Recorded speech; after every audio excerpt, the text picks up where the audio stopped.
Yeah, things and times changing people every day now.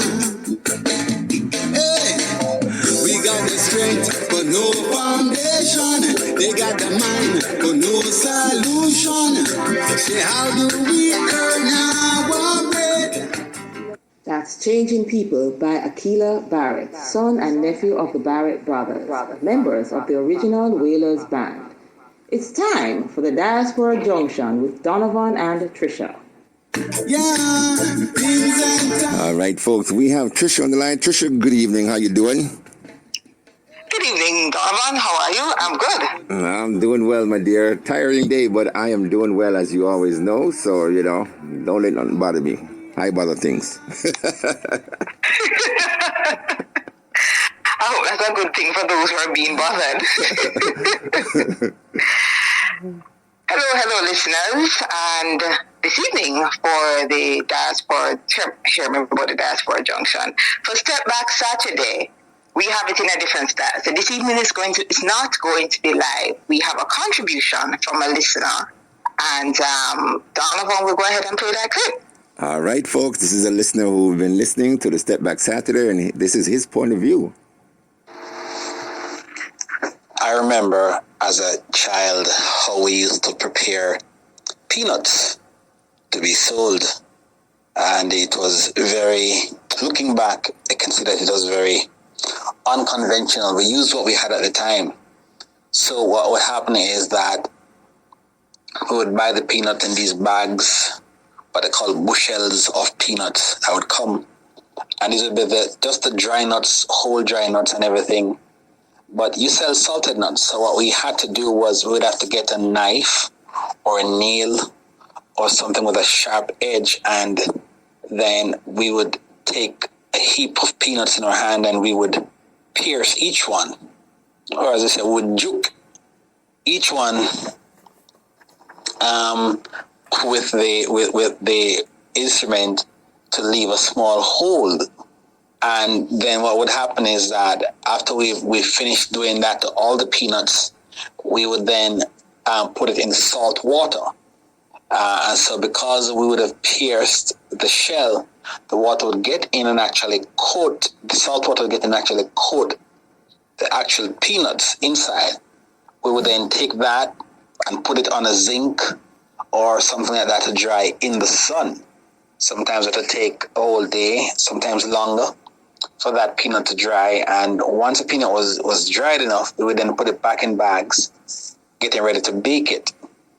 Now, how we actually baked the peanut was we actually had a gas pan, what you know as a regular gas cylinder. And we had these stakes that we drove into the ground that had like a little Y on each side. And then we would have made an attachment on each end of the cylinder. And there would be a door that would be cut in the middle of the cylinder. And you'd pour the peanut into the cylinder, and then you'd make a flame in between the two little Y things you have. And then you just turn and turn and turn that cylinder until the peanut was cooked. Now, it was very hot, sometimes very uncomfortable. You had to know how to do it. Because if you turn it too fast, sometimes the peanut would burn. If you turn it too slow, again, the peanut would burn. So you had to find a nice rhythm, and you had to know what your fire was like to know to just keep turning. And based on how the peanuts sound and so on, we would know when the peanut was ready to take it off and to just pour that out. And sometimes when you open the little door, you get burned, just trying to push your hand in to try a couple of them to see if they're ready and so on. But that was actually how it was done. And then we would then, after it was finished, we would then take the peanut out, make it cool, and then we would actually bag those out and then take them to the streets for sale. So that's how we did it back in the country. We didn't have peanuts all ready for us. We had to break the shell to get those nuts out. Wow, Trisha, that's. I mean, I've heard of it, but I've never seen it done. And that's something new where, we can learn. I mean, this Step Back Saturday is really bringing us back into time. And, of course, that young man really knew what he's talking about because he actually did it. So I don't know if you did or your parents did but I didn't do it. All I can say is that I usually enjoy those peanuts. Never had any knowledge of the process behind it. Wow. That man. Never had any knowledge of the process behind it. He's brilliant. He's brilliant. Because, he said that you have to know when to turn it and how to turn it. I mean, I guess that's based upon the fire that you put it under. So well, hey, that's sweet Jamaica. Now, Jamaica, 61 years of independence. Some great stuff that they're talking about. So thank you for that, Trisha. I learned something. I didn't listen to the whole thing prior, but now I listened to it. I said, wow, congrats and kudos to him. It was a learning curve for me. I decided that, listen, it's better I get the recording for that rather than me trying to capture it and share it, because as guaranteed, messing up sharing that information. And I think it was important because those are things that we're losing in our culture. I don't know how many persons are still engaging in that process or even anything like it to produce that finished good. But I remember enjoying those peanuts, just never understood the process. Yeah, man, Jamaicans love peanuts. That's one thing we are known for, especially the Rastaman them. Yeah. Okay, so this evening, Donovan, we're going to touch a little bit on understanding your why, knowing your why. Basically, in whatever it is that you're going to do, know your why. Because understanding your why actually helps you to make better decisions, and it also helps you when you're dealing with challenges. Because a lot of times we're excited about a process or a project or a job, and then when the challenges hit us, we're discouraged and want to move on to something else. When in truth and in fact, if we understood our why and our goals, then that would be a motivation. So this evening, I'm just going to touch on that a little bit, of course, with the interest of time. So basically, it's significant to understand your why and to embrace being intentional. To think as well as act with purpose. That gives you sort of a transformative power to identifying your purpose and making your conscious choices. I'm going to give you some examples from my journey, because I think there's a lot of conversation about knowing your why, but really and truly it doesn't connect with some of us because it can be challenging. So just for example, so as an author who is passionate about human development and definitely youth development, I have several books: the career guides, empowerment journals, interest guides, values and attitude, self-discovery guides, as well as motivational videos. One of the things that's important to me is empowerment. So for me, I could say, I will say that one word that describes both my personal and business brand is empowerment. So my why is, what is it that you want to accomplish? Why do you want to accomplish this? I want to be able to create products and services that help to empower persons. So that would be a vision word, so to speak. A vision statement for me would be to create resources to empower persons, those who are operating at their expected education level and those who are operating below their education level. Hence, all of my videos have voiceovers. So now I positioned myself to connect with all persons. You're interested in empowerment? Here are resources that can help you to empower yourself in spite of your education level.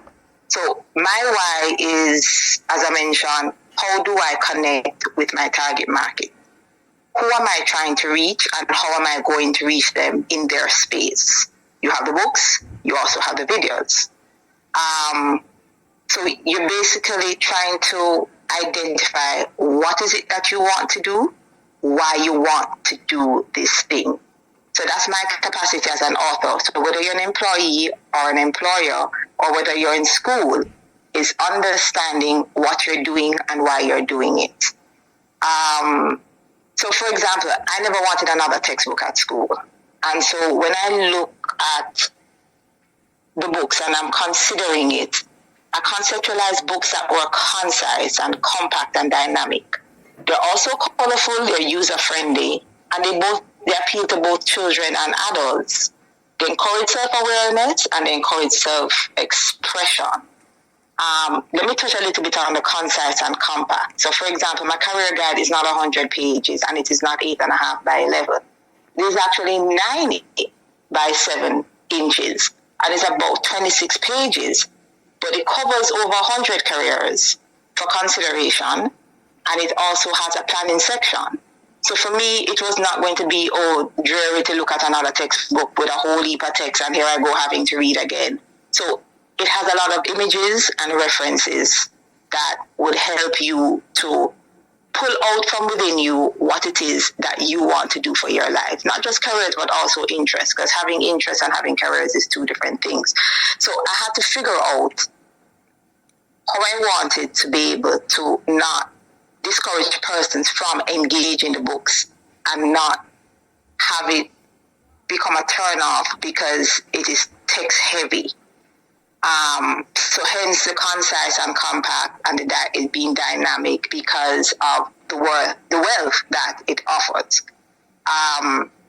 Again, the point I made earlier, that understanding your why, it's not necessarily easy, but it's important when you take your time to understand your why. If you take a look at like my logo for Elijah's Prince J.A., it has 3 colors, green, yellow, and black. Same colors in the Jamaican flag. It also has 3 puzzle pieces. 2 of the pieces are connected and 2 pieces are unconnected. As I mentioned before, my personal word would be empowerment. And with that as a foundation, the logo captures the love for my country. The colors represent our moods or our current circumstances in life, whether you're happy or sad, whether you're growing or you're facing challenges. Remember, it is yellow, green, and black. The 2 connected puzzles basically say that things are favorable and things are working out. The 2 unconnected puzzles basically says that something is falling apart or I'm trying to pull something together. So that's my story. The question is, what is your story? Why are you doing what you're doing? What do you hope to accomplish from what you're doing? And this, again, appeals to anyone. Why are you in school? What do you want to accomplish? You may find that you're having to do a subject that you don't like, but this is a part of self-discipline. This is a part of a curriculum. So you discipline yourself to do what you need to do in order to accomplish what you want to accomplish. Why are you doing what you're doing? The other logo is for Keep Encouraging Yourself, which is also the name of the YouTube channel. I enlisted my daughter's input for the name of that channel. I explained to her what I wanted to accomplish. At the time, she was maybe about 14. And so she understood my work and my wanting to empower persons. And she said to me, she just said, keep encouraging yourself. And for me, that was perfect. So the acronym captures the importance of growth. Find whatever it is that is defined as your key. Find whatever it is defined as that is going to keep you going when the challenges, you face the challenges in your space, and keep encouraging yourself. The logo captures a red heart with a partial green outline. They're light colors, therefore they're not overbearing. The heart indicates love of self, love of those around you, love for what you're doing. The green, even though it's broken, captures grow where you are, which, for the record, is the title of one of the videos on the channel. But the broken section of the green, because across the heart is the acronym key, and where the key falls, the green is broken. So the broken section of the green basically sometimes says that things don't flow how you want them to, but regroup and make it happen, because the green reconnects at the tip of the heart. So the thing is, what is driving you? What is nudging at you to do something different? What is going to be your end goal? And where do you start?